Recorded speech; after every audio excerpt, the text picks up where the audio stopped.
Last week, I started to talk about the design of a healthcare proposal that colleagues and I were working on. Uh, I'll repeat a little bit of the background again today. Uh, the managed care revolution had landed with a huge, unpleasant thud on the backs of psychologists and everyone else. And we were feeling our practices were being restricted increasingly by insurance companies who were trying to avoid paying as much as they could and wanted to review everything and wanted to set up protocols for everything and wanted to limit visits for everything. And in desperation, the Division of Independent Practice, the Division of Psychoanalysis, and the Division of Psychotherapy of the American Psychological Association decided to set up a task force on managed care and to get some of us together who would be on the task force to try and figure out how we could respond to what was happening because we were losing control of our own decision making. Our incomes were going down, and fewer clients were able to get the care we thought they needed. So for 3 years, the task force met. Uh, we met always at the APA convention, and then in between for several other meetings during the calendar years. And we would go to the homes of one or another of us in order to save money on travel and hotel expenses. We would camp out in sleeping bags on floors. We did this as cost effectively as we could, and we came to love and respect each other a lot. There were really good brains working on this, and we learned as much as we could teaching ourselves, reading literature on healthcare economics, on models of healthcare delivery in other countries, on what was being learned in the growing field of health psychology about the contributions of behavioral aspects of people's lives to health care and to health outcomes. And we finally came up with a report. And I was in the middle of reading that report. As I pulled it off my hard drive out of my archives, I was again impressed. This was a really lovely piece of work, I think we did. And we were getting into the end of the third year and reporting back to our three divisions about what we'd come up with so far. And I will read the rest of it today, the rest of the recommendations, and then say some more about where we hope to go and what happened instead. So I go. I was gotten through principle 3 of this report, and now I will start with principle 4. Among reasonable ways to improve care within existing structures, while at the same time reducing costs, are the following. A, federal spending to finance research on the behavioral elements of healthcare, both traditional mental health care and behavioral treatment of physical illness, should be multiplied exponentially. B, the current disease-based approach to care for the elderly must be changed to a wellness-based perspective, focusing on preserving capacity, not limitations. Ongoing support and innovations in home-based care and in the amelioration of caregiver stress must be part of any comprehensive healthcare delivery system. For example, a portion of the public funds presently being spent to institutionalize people could be diverted for this purpose, and incentives could be established to encourage securing long-term care insurance, the terms of which should include adequate benefits for home care. C, the nation's current punitive philosophy for addressing problems of chemical dependency and abuse should be reevaluated. A California experiment of moving from a punishment to a rehabilitation model holds great promise. In the pilot program, a program providing detoxification education, vocational training, group counseling, and a treatment for attention deficit disorder is needed. $250 million was spent on the targeted group. Follow estimates suggest that the state has realized a $1 billion payback in the form of lessened recidivism, reduction in numbers in prison, lessened crime, reduction in welfare costs, and the generation of tax revenues following gainful employment. A similar program is now underway in Arizona. D, schools can well become the location for delivery of health and human services, not only to children, but to their families as well. Children's needs can be better served through providing innovative services funded quite flexibly. Examples of such service and models include home-based clinical services, group therapy, wraparound programs that provide comprehensive, individually tailored service, prevention, and family preservation initiatives. These sorts of alternative approaches that can utilize cross-disciplinary cost-setting funding have shown to be effective and less costly than traditional approaches.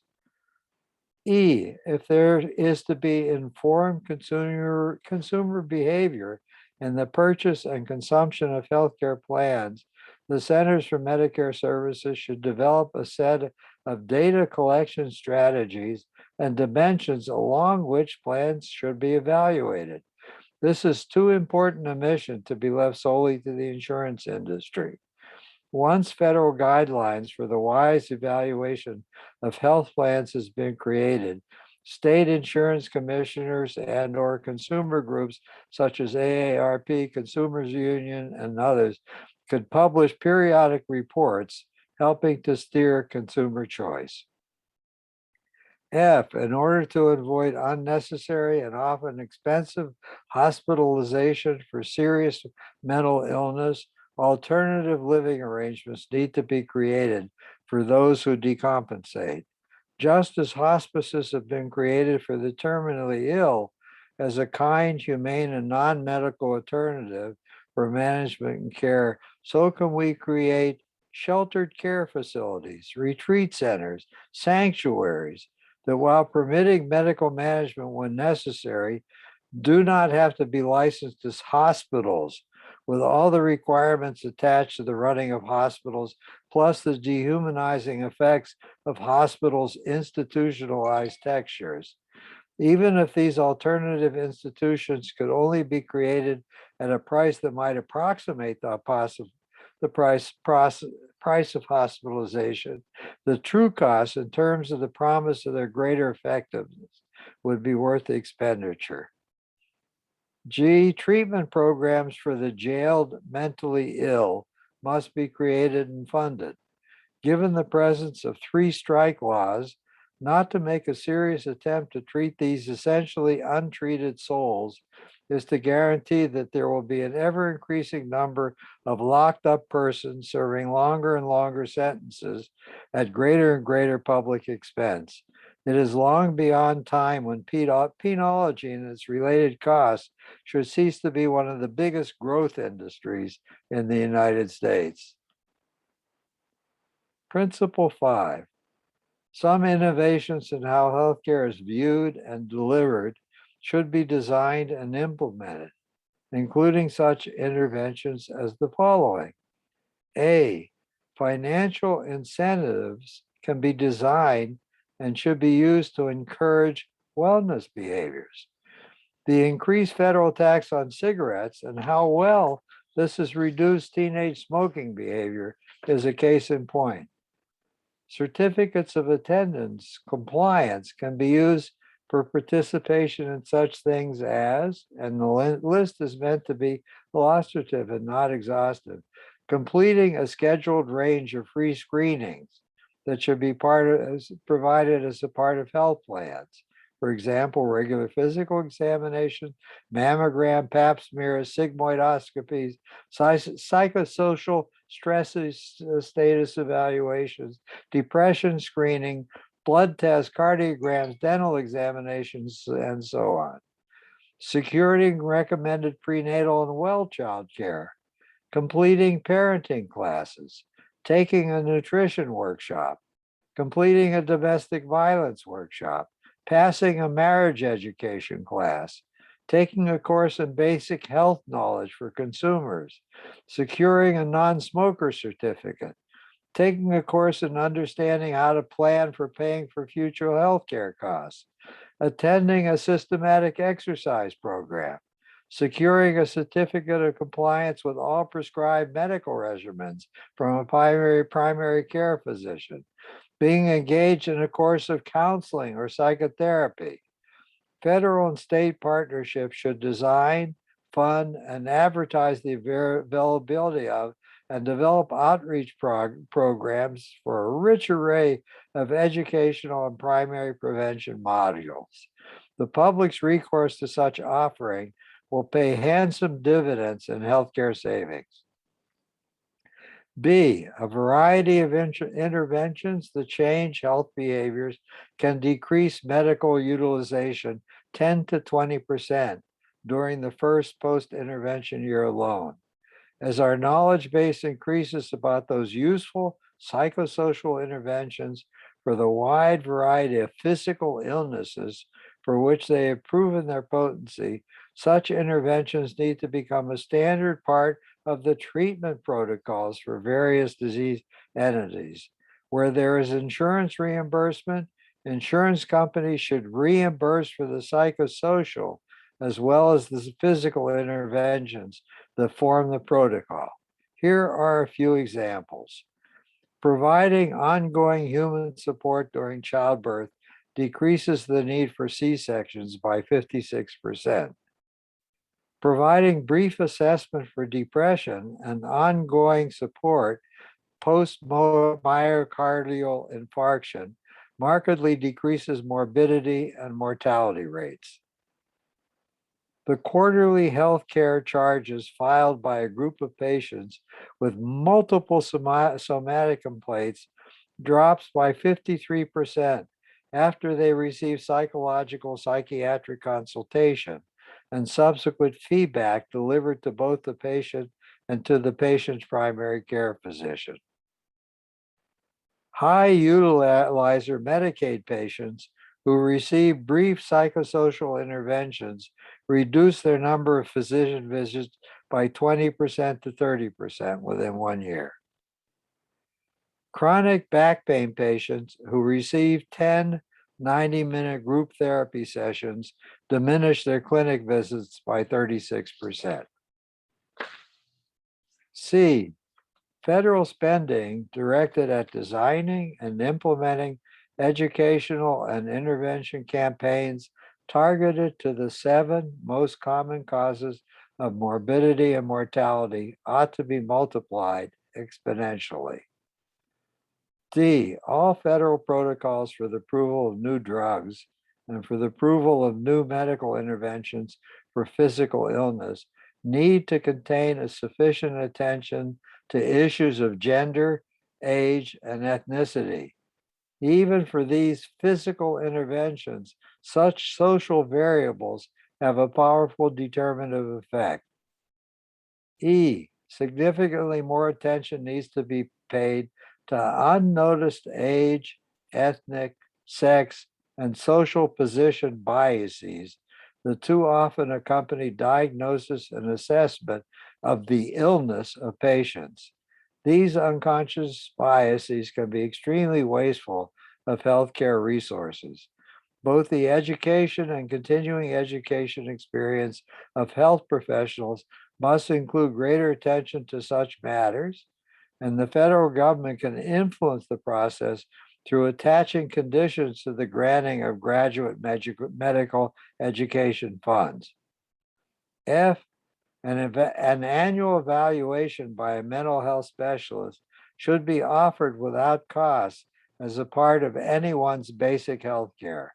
Such evaluation will be able to identify and suggest remediation for lifestyle, personality, family dysfunction, and other psychosocial health factors which greatly influence a need for physical treatments. Principle 6, the discrimination against psychosocial care and the current patterns of health funding should be ended. The following make this clear. A, outpatient counseling and psychotherapy are the only health intervention whose successful implementation ensures increasing productivity, rising incomes, and thereby the payment of enhanced federal and state taxes. Meta-analyses of treatment effectiveness suggest that 70% of those who undergo such experiences are benefited, a much more robust treatment effect than that for most of the things we do for physical ailments. For the physically ill, entry into counseling or psychotherapy reduces experienced distress, speeds recovery, reduces the need for medical intervention, and increases longevity. For the seriously mentally ill, outpatient counseling, psychotherapy, behavioral support, and resocialization interventions can enormously reduce episodes of crisis destabilization and the need for hospitalization. B, healthcare programs for the present century should provide parity in benefits for mental health services as compared to those for physical health. In addition, they should provide an unmanaged, unreviewed 50 visit per year outpatient counseling and psychotherapy benefit for all. As noted, the benefit would have important wellness, prevention, and physical health care cost offset consequences. Costs would be trivial. Putting an administrative structure in place to manage the benefit is likely to cost more than its self-regulated delivery. For actual studies reveal that 80% of those seeking this intervention self-terminate in 25 visits or fewer, 90% self-terminate in the allotted 50 visits or less, and only 5%, typically those with serious emotional and mental damage, continue on in a much more lengthy treatment module. With regard to the latter, however, the costs of providing an ongoing weekly outpatient visit are trivial compared to the cost of a single episode of hospitalization. For this reason, too, those in need should be able to transform unused inpatient benefit allotments for additional outpatient care. That's what we finished writing after 3 years of working together. And it came time to go back to our 3 divisions that had sponsored us with, for the first time, what was really important, and I feel proud of, some recommendations, a proposed document that the American Psychological Association could advance and try to have some impact on American healthcare. It was our hope that our 3 divisions would endorse this, that they would recommend it to the policy-making body in APA, the Council of Representatives, and then the APA would take it and run with it, putting it out into meetings with other concerned groups, employer groups, the AMA, the American Nursing Association, the American Psychiatric Association, all the players in the healthcare arena. And maybe we could get a buy-in and get everybody to close ranks behind this as an intelligent way to proceed, and then finally go to the US Congress with something substantive that many players that were interacting in the American healthcare scene would buy into. We knew that this would advantage everybody. It would advantage employers. It would advantage other physical health groups. It would certainly advantage the mental health groups. It would advantage nurses. It would advantage everybody except the healthcare industry and the pharmaceutical industry. And we hope we could put together a coalition that was strong enough to overcome the lobbying abilities of the healthcare industry and the pharmaceutical industry, which are very large players in Washington. I think we must have been smoking hashish at that point. We were so grandiose and so believed in ourselves and so believed in what was possible. Uh, what we ran into was that the canoe crashed on the rocks and came apart and we all drowned. Uh,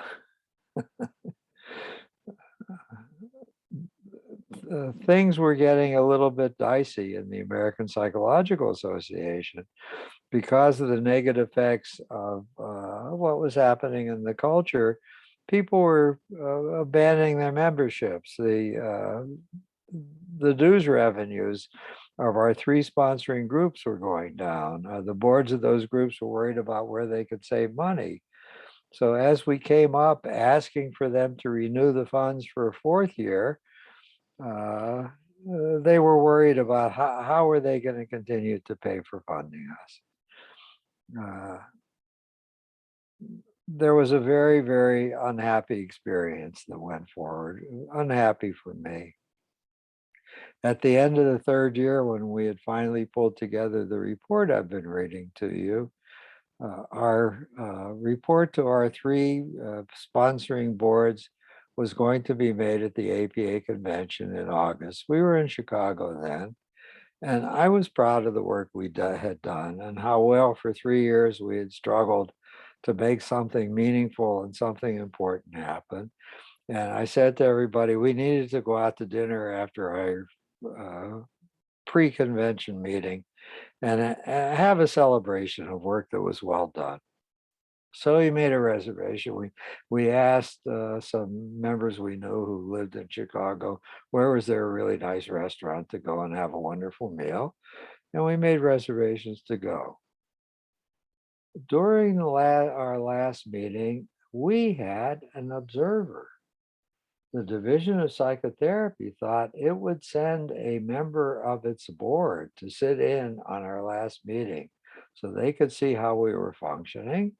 And when our report came before the board, the board member who had attended our last meeting would be able to make a report to the board, either telling the board we were crazy and ridiculous or whatever evaluation that visitor was going to make of what he had discovered sitting in with us for a last meeting. And like a fool, I invited him to come to dinner too, because he had been with us and he should come to dinner that night.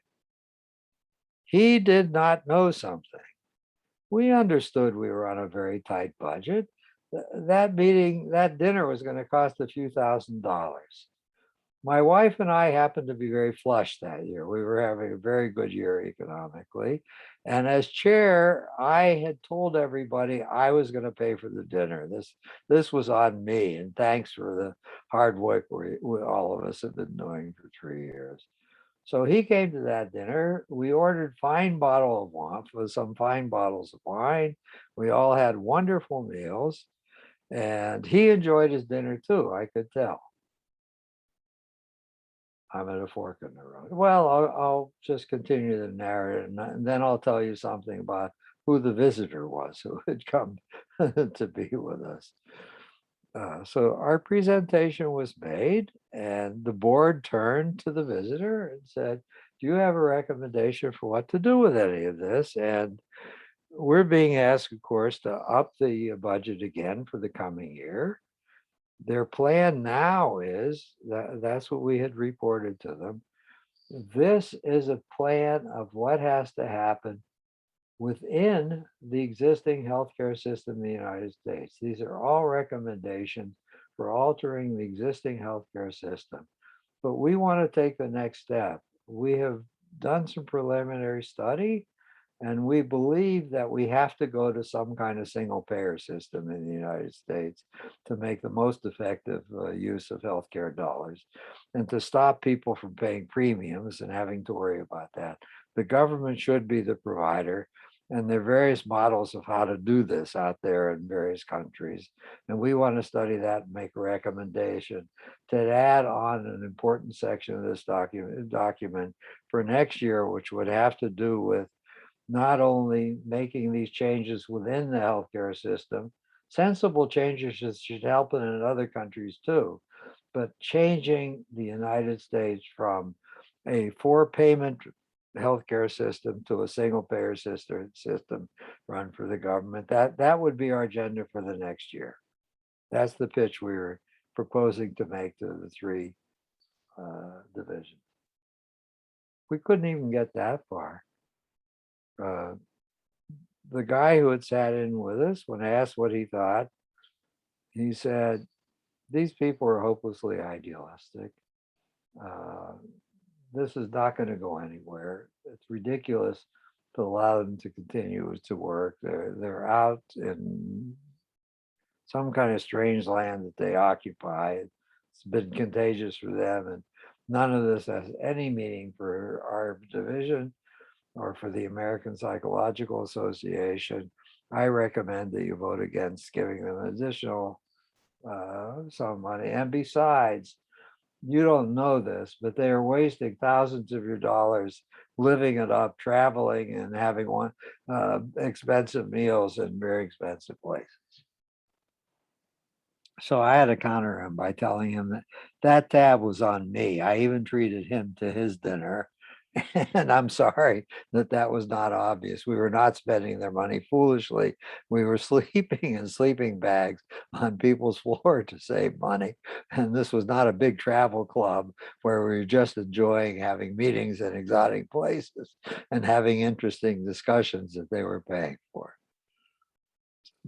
But we failed 3 times. None of the 3 divisions wanted us to go on anymore. The primary message that we were hearing back was we were seeing 2 things. What we were suggesting was hopeless. There's no need putting any resources into trying to make this happen. The second thing was the things we heard from APA staff. We will look arrogant if we propose anything. Who are psychologists to make comments about healthcare delivery? We're trying very hard to have private conversations about increasing mental health benefits. That's what we're focused on. And if we show up with these grandiose kinds of dreams, they're going to tell us to go fuck ourselves. And these tentative, small conversations we're starting are not going to be responded to. The AMA will not want to talk to us anymore. Nobody's going to want to talk to us anymore about anything. And so the central office of APA and the board of directors was recommending to the 3 divisions that they stop funding this nonsense.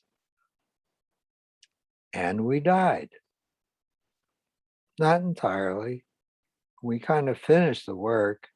We agreed if we had no budget, there was no Zoom back then, we would try and we would chip in money ourselves into a coffer to pay for conference calls.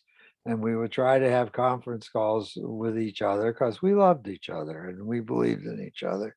And to at least finish the work we had set out to do, to look through various single payer systems and to come up with a recommendation with what would be a reasonable single payer system. And we came up with a variation on the Australian scene.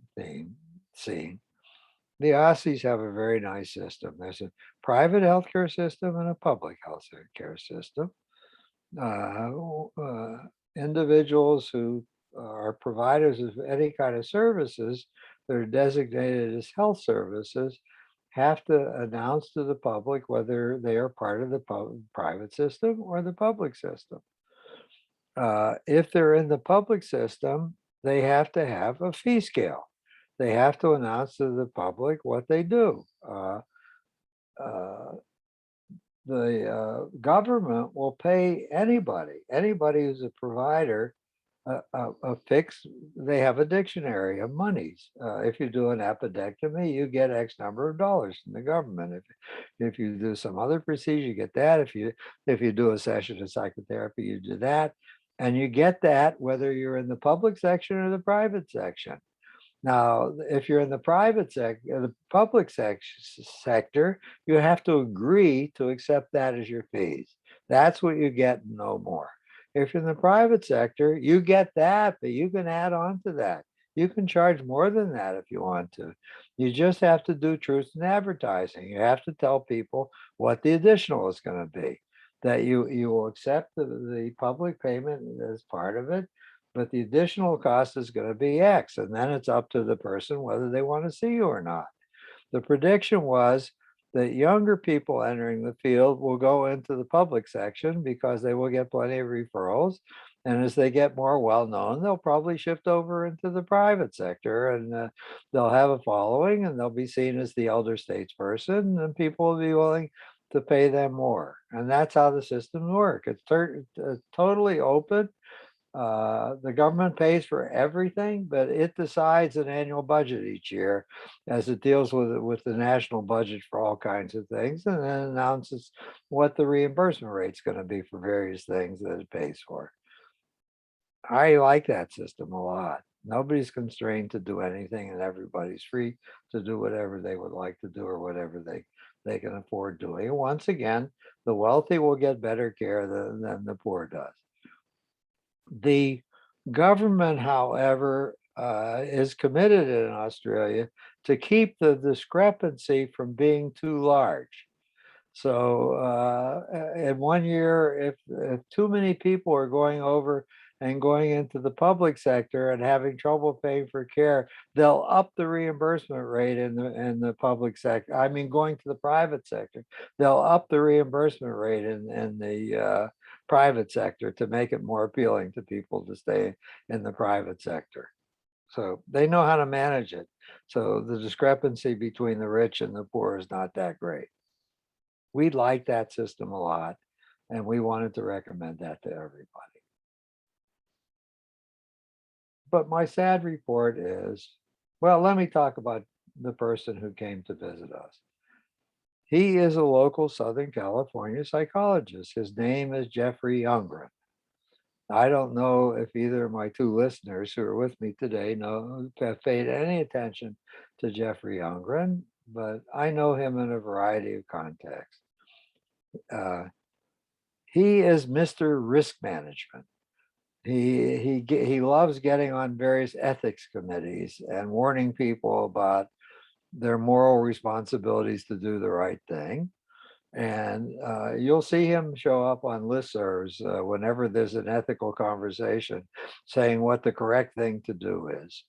He's also a significant faculty member. Now I'm having a senior moment at the what the hell's the name of the institution here in Southern California, which is a born again Christian school where psychologists are taught.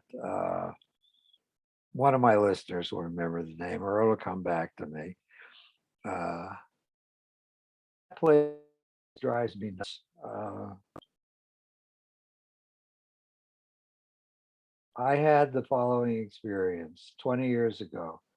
I was a member of APA Council of Representatives back then in one of my later terms.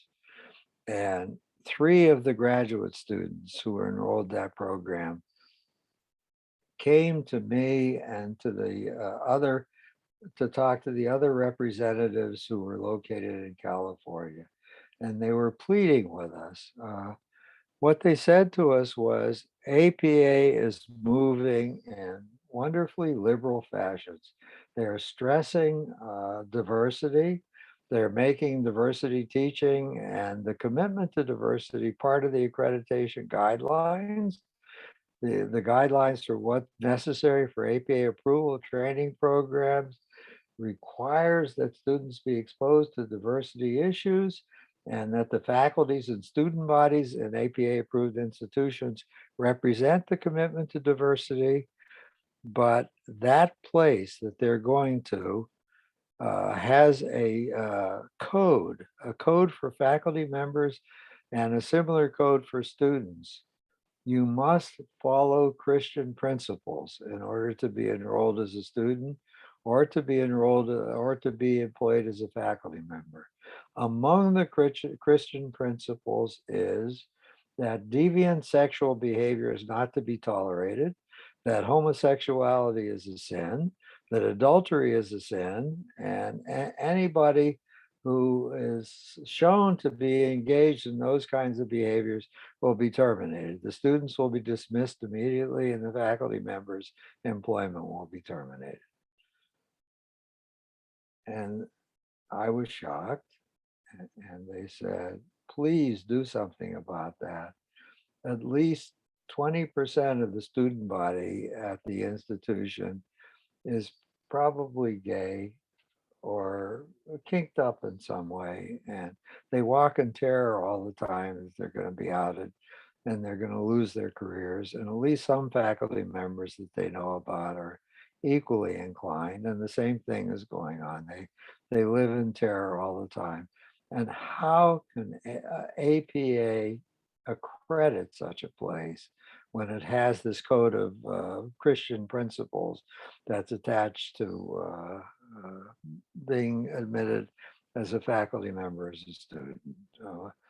What is APA doing? APA claims that its accreditation guidelines are tied to a commitment to principles of diversity, and yet it continues to accredit this place at times of renewal. How the hell can it do that?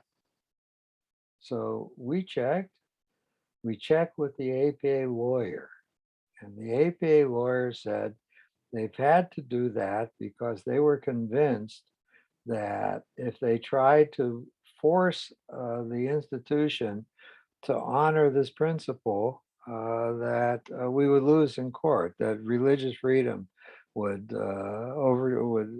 be more important in the courts than was the guidelines that we write for what has to be accredited.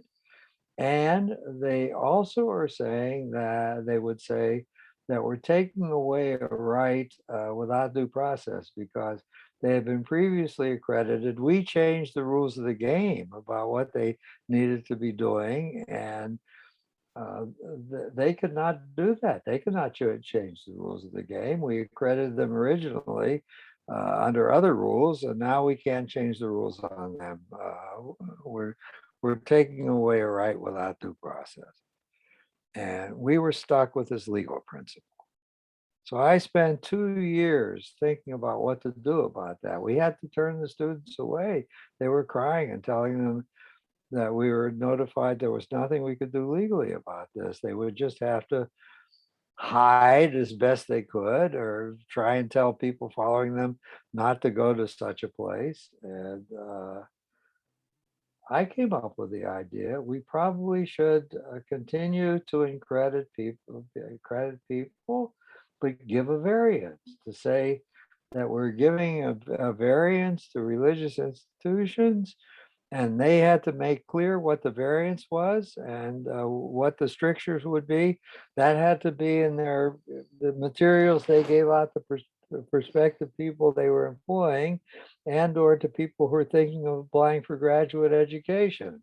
So we would have two kinds of accreditation for secular institutions and accreditation for religious institutions. And they would be different. That was my solution. But I didn't get anywhere with that one either. Nobody would listen to that one. So we're still doing this strange fiddlefuck. We're accrediting people that are in violation of what we say are the sacred principles of the American Psychological Association to avoid a lawsuit in federal court.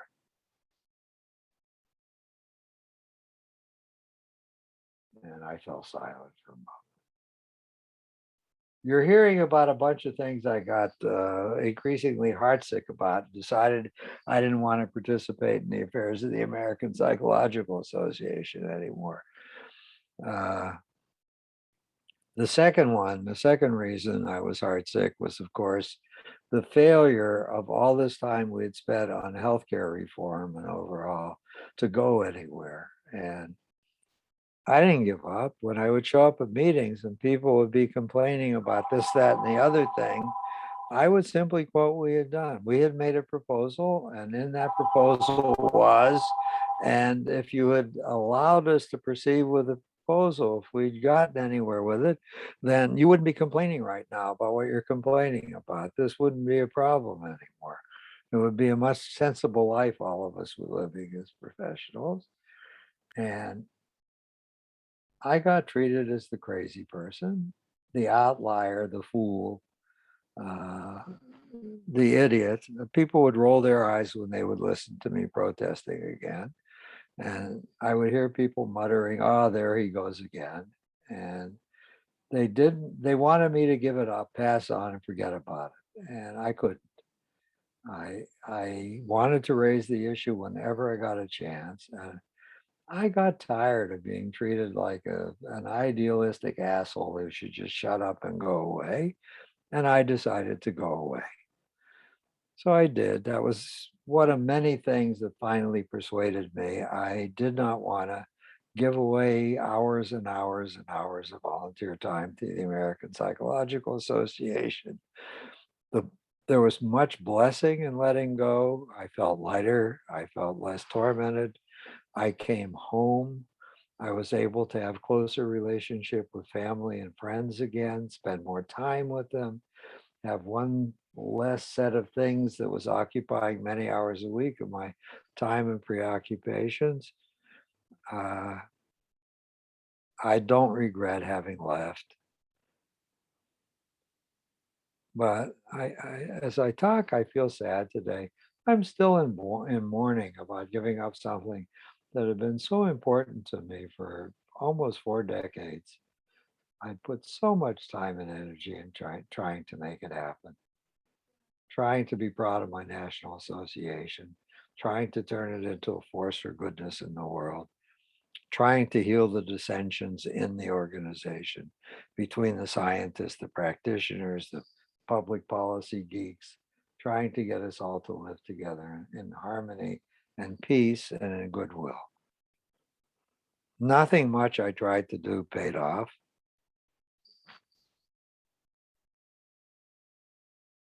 I comforted myself often. I'm doing it again, and saying to myself that my favorite character in all of literature is Don Quixote. And I had plenty of Don Quixote projects in the American Psychological Association. So I would say, all right, I'm tilting at another windmill. I'll do it with goodwill. I'll see if I can stop the blades from turning this time. Idiot.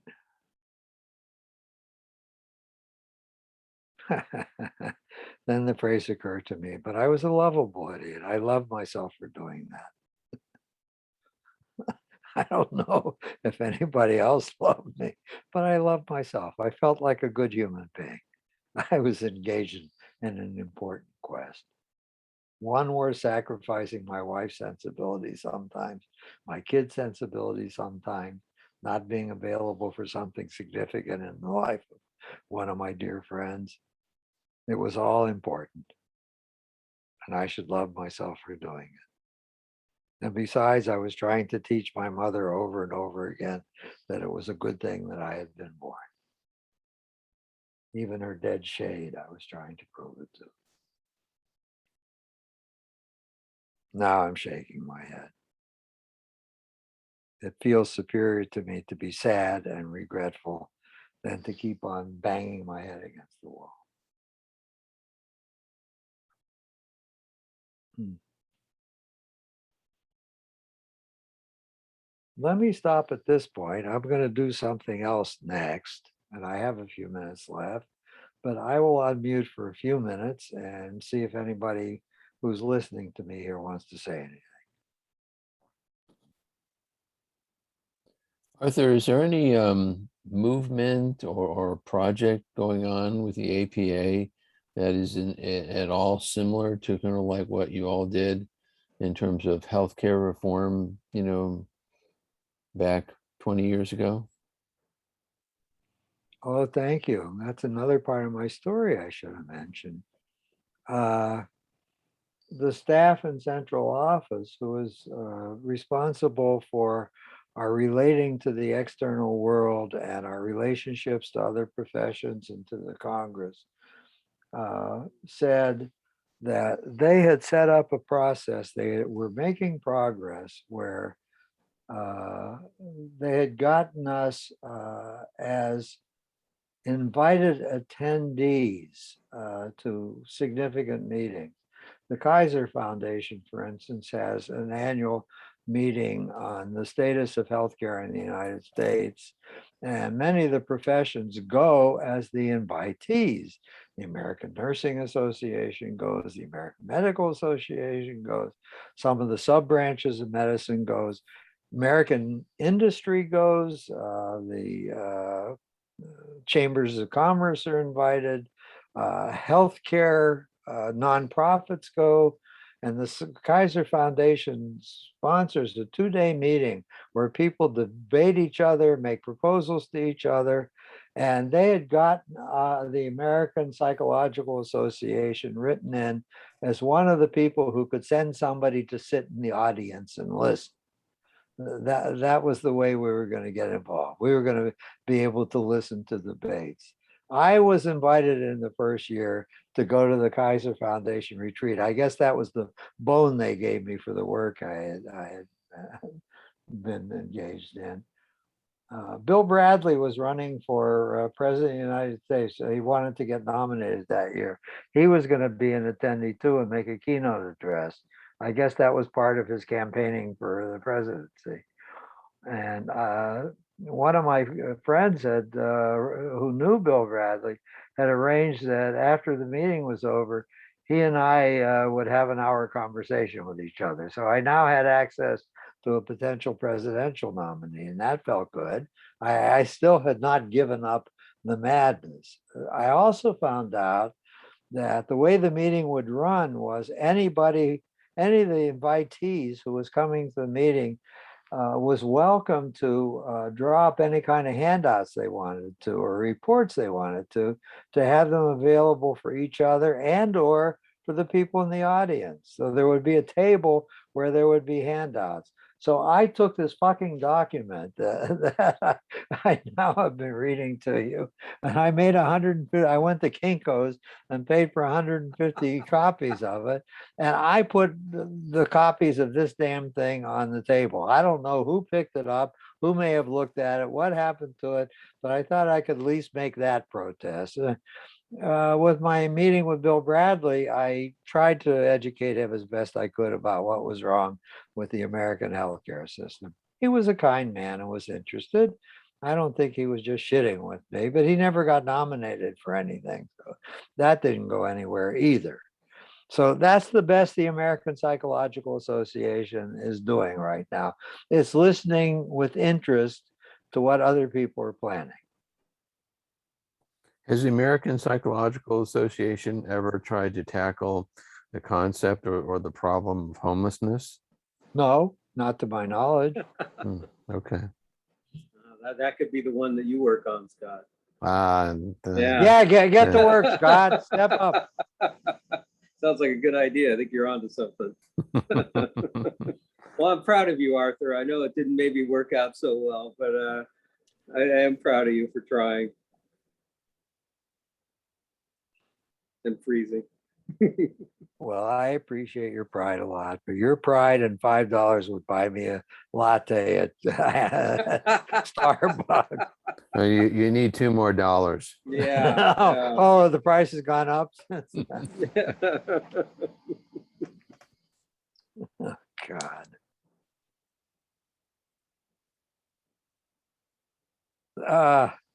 See, that's the trouble. Another metaphor occurred to me. That's the trouble with trying to be Icarus, trying to put the wax wings on and fly high. The crash is terrible. If you're only trying to do little things and they don't go anywhere, that's not nearly as disappointing as having a grand vision of making an important difference in the universe and then getting totally frustrated with any attempt to move forward with it. It hurts much more. Yeah, but you don't live in the gray twilight that knows not victory nor defeat. No, that's true.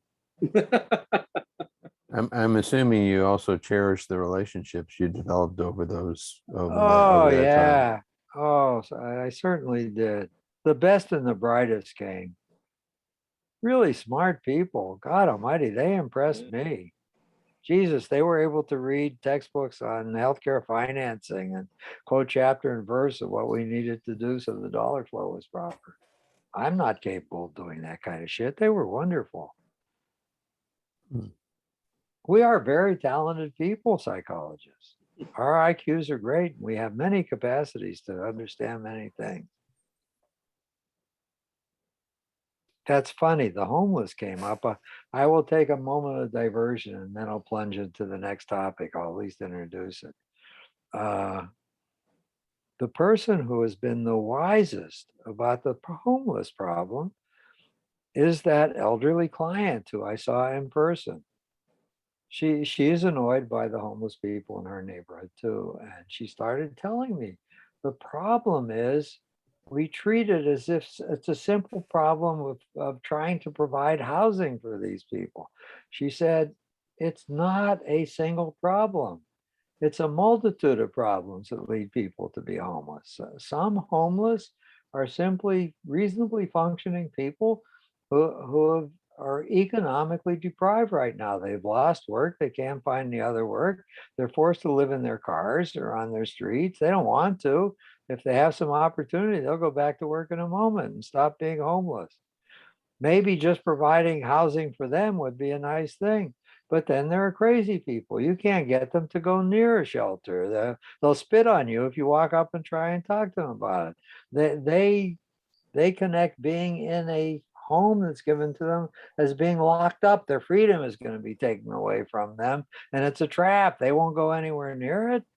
And then there are chemically dependent people who can't, they're zonked out when you try and talk to them, and they're high, and they're afraid they're going to get busted in the joint. They're good about escaping detection on the streets, but they're not going to be able to have their habit if they go into the place.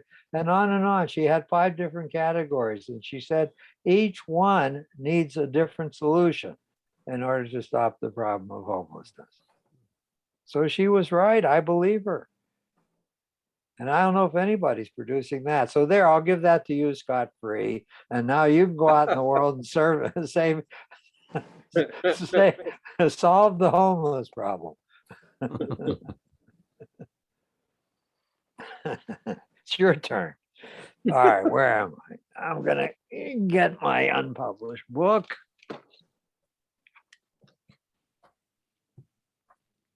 I'm going to find a place in my book.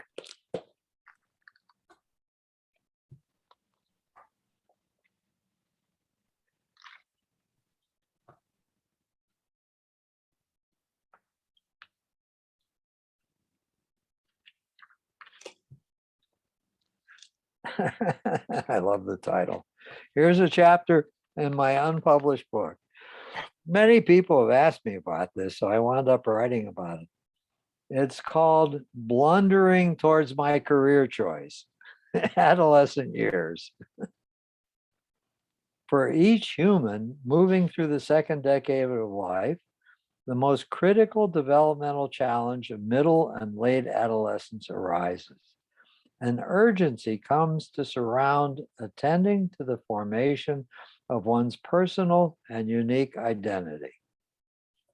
I will not digress here to write more fully about what a complex undertaking is the spinning of that identity. That's a topic for a book. I will simply note that the process of assembling this portion of the self, hopefully one that will be well functioning and effective, involves the weaving together of 5 strands of personality structure to create what will become a foundation for adult life. Here are the strands. The first is an understanding of one's place in what Erik Erikson poetically called the great stream of being. What he meant by this is that an upsurge occurs in early adolescence, an upsurge of interest in the question of how did each of us happen to be born to our parents in this time and in this place. Curiosity to hear stories about family history increases. Wanting to know details about grandparents and about parents' earlier lives comes to the center of attention. How did parents meet? What drew them to each other? If there's been an immigration experience, what were its circumstances? Why was there a movement to a new home in another place? What are the particular textures of the old national origin?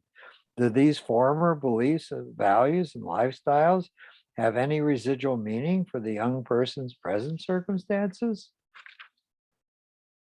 The second strand of sturdy identity development is a rising sense of optimism and altruism about reaching adulthood with a desire to live life more creatively and more effectively than have members of previous age cohorts.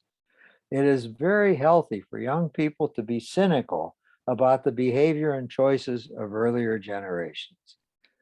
If my readers have children and those children do not grumble and scold because parents and the parents' peers have not upheld proper ideals and made correct choices, if practical rather than idealistic choices have been made, if the parents themselves and others of their age are engaged in devoting time and energy in some visionary quest, and the elders are sellouts, for a certainty, given half a chance, the well-developing adolescent believes that his or her generation will do a much better job of taking proper care of the earth and its denizens than has its parents' generation. The third important strand of identity about which adolescent must brood is the creation of a life-defining array of values, beliefs, and understanding about the nature of the world and one's place in it. Young persons begin to develop a capacity to forge and to hear an internal voice that they can acknowledge as their voice. They can come to hold their own center, even in the face of competing voices being directed at them from others in their web of human connections or by the media. They can also begin to push back against dissonant internal voices all of us possess, ones demanding perfectionism, expressing doubt, playing ourselves with self-criticism, or cautioning silence and inaction.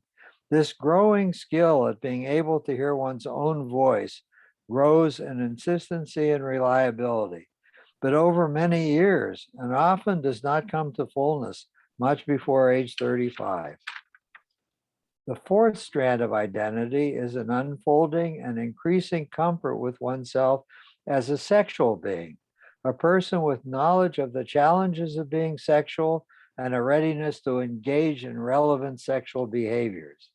There is an ongoing march from early erotic daydreaming as pubescence unfolds through masturbatory activity onto having crushes, then finding the courage to begin talking to someone who is desired, starting to experiment with sexual coupling, and by the onset of early adulthood, being capable of completing the fullness of sexual coupling with some facility.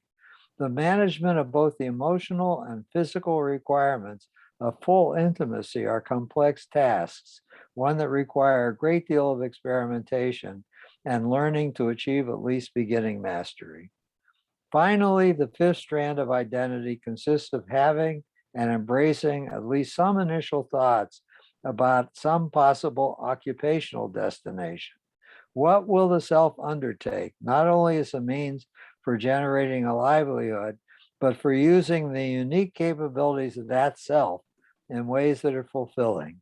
Before early adulthood, at least, no one needs to know for sure what will become a very important purpose of his or her life, but it is necessary for each developing young person to have at least some beginning ideas that are evocative enough to lead to a willingness to explore them in some depth. With effective work on identity formation, then, adolescent early adults thereby become prepared to position themselves to take up what they dream could be a heartfelt place in the fabric of society. They then ready themselves and begin to move towards emancipation from their nuclear families. For me, exploring and linking three of the five strands of identity did not pose particularly difficult challenges.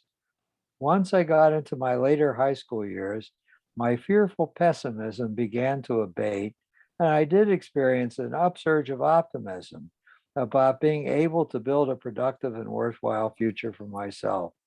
I was also fortunate to have grown up with a rich exposure to family history and lore. The story of my clan, starting with my grandparents' ways of being in Hungary and in Romania, why and how immigration took place, the struggles to build lives in the New World, and then to lend a hand to more distant relatives and family friends who in turn began to arrive in the United States, were often discussed at gathering of my extended family. And in addition, by middle adolescence, I was also well on the way to developing a liberal and humanistic set of values that have always marked my understanding of the world, and to begin to hear the voice of my own self. Anxiety about how I was being perceived by others was gradually lessening. It was much harder to discover and create my occupational identity, and given my propensity for aloofness, to build my sexual identity. I will first take up how I began to engage the former strand of identity on the pages that follow immediately. Later, I will take up my pain struggles, exploring and creating my sexual identity. Okay, that's where I'm going to stop for now. So any final comments about the new topic about creating an identity to serve as a basis for adult life?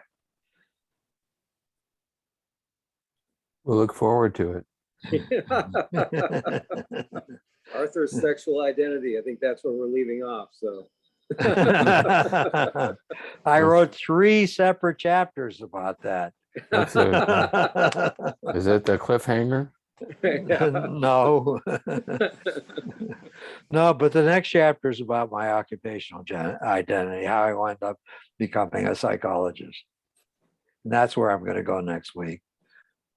Very good. That sounds Okay. good. All right, I'll be with you guys next week. Have a good weekend. Okay. All right. You too. See you. All right. Bye, see guys. you. See you all.